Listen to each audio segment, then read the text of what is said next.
boys and girls, welcome to my channel. I'm For Classic and welcome to BenchART. So for today what I do have in it is DreadOut 2. This game it is developed by a team called Digital Happiness and it is using Unreal Engine 4.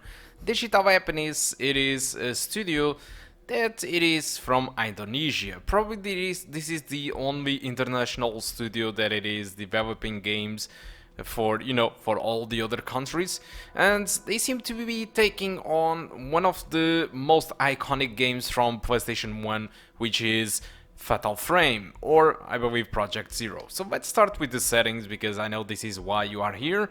This is the settings that I do recommend if you have a GT 740M or GT 920M. You need to play with the native resolution, 50% of resolution scaling, and go entirely to the low settings. Looking to the requirements, you can see that this game asks for an i5 from the 3000 generation from desktop, 8 gigs of RAM, which I honestly think that 4 gigs of RAM should be able to run the game, and they ask for a GTX 770.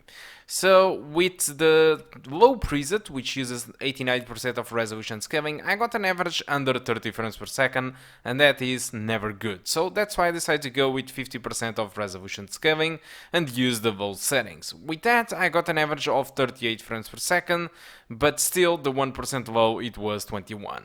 The lowest frames usually happens only when you pull out the smartphone camera and try to shoot ghosts, and when you do that, the frame rate really tanks a lot with the smartphone camera. I don't know why, probably this is an optimization issue, but I'm expecting Digital Happiness to cover it a little bit, because they are working on bugs and optimizations, so on the future this might even run better than it is running at the moment. At least that's what I really expect. So yeah, also this first level that I'm testing in here, which is really interesting, performs much worse than the second level. The second level, it is during daytime and you are able to explore a small city, more or less. I could say that you need to traverse the city and it is daytime, and the game performs so much better than during these nighttime missions. So I decided to focus first on these nighttime missions, since I'm expecting the game to be mostly at this type of this type of scenario, this type of ambience, everything dark, since this is mostly an horror game. Alright, so like I was telling you, this game it is focusing on Fatal Frame. Fatal Frame, it is a game that was released on PlayStation 1, I believe, or probably PlayStation 2, I don't know. But it was an exclusive, and it was something that we haven't seen too much games like this, and DreadOut, it is really a spiritual successor from Fatal Frame, where you are only able to see some ghosts with your camera, in this case your smartphone camera, and during that you can also trigger some photos, and if you take photos to the ghosts you kind of piss them off or just kill them, or make them abandon the body where they are, which they are possessing at the moment. So it is a really interesting concept, I really like it a lot. But unfortunately, the implementation on this game, as well as the first game, it is not the best. I mean, DreadOut 2, it is amazing on horror regards. I mean, this first level, the sound, the music behind it, all the scenario, the darkness, everything just, it chills me. Not chilling in the way of being like I'm fine with it, but I just get goosebumps all over the place. Alright, I start to feel cold when I play this game. I really think that the horror sequences of this game are really well done. And the graphics are actually very acceptable, since they are using Unreal Engine 4. Well, with this laptop, well, probably not, but if you have a better PC, you will see that this is rather acceptable. But like I was telling you, the game, I don't know, I feel that the horror sequences are very well done, although gameplay wise and animations during cutscenes, the fact that you don't have voice acting and all this kind of stuff, really it is the bad parts of the game. I think the gameplay could be much better, especially on the boss fights. I think that the boss fights are not really good, at least this first one, and I have seen some comments on Steam saying that it is pretty much the same for the others. The boss fights are kind of bad, and they say that scenarios are very empty. Sometimes you just get a lot of stuff to explore, but with nowhere or nothing to do. That's at some point they would be better to do a fully linear game instead of giving some open space with nothing to do. So there are some complaints regarding that, but honestly, I think that if you are going to buy this game, buy it for the order sequences and for the fact that if you played Fatal Frame before, or if you always wanted to play Fatal Frame, this is the closest that you will get, and because of that I think you should buy the game if you were interested in the past of Fatal Frame, or if you played Fatal Frame before. I really think you should play this game and give it a try. I'm saying this because the game, it is very cheap.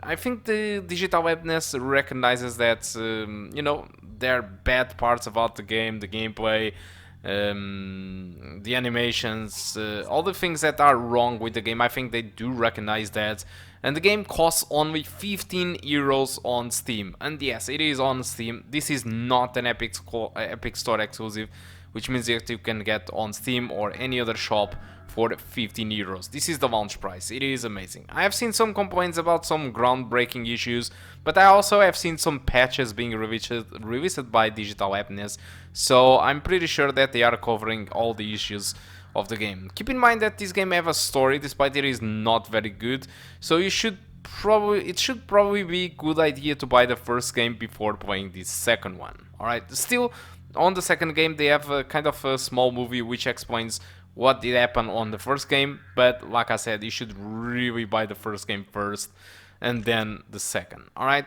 so that's all that I want to talk about DreadOut 2. Hope you keep enjoying the rest of the video, and I do hope to see you soon. Goodbye.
What?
god, 1,000 views already?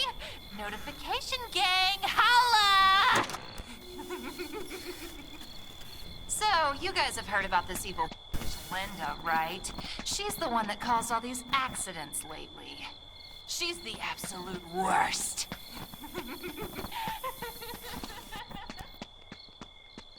Friends are dead! Ida, Selly, Yaya, and Donnie, Miss Siska, D-E-A-D, dead!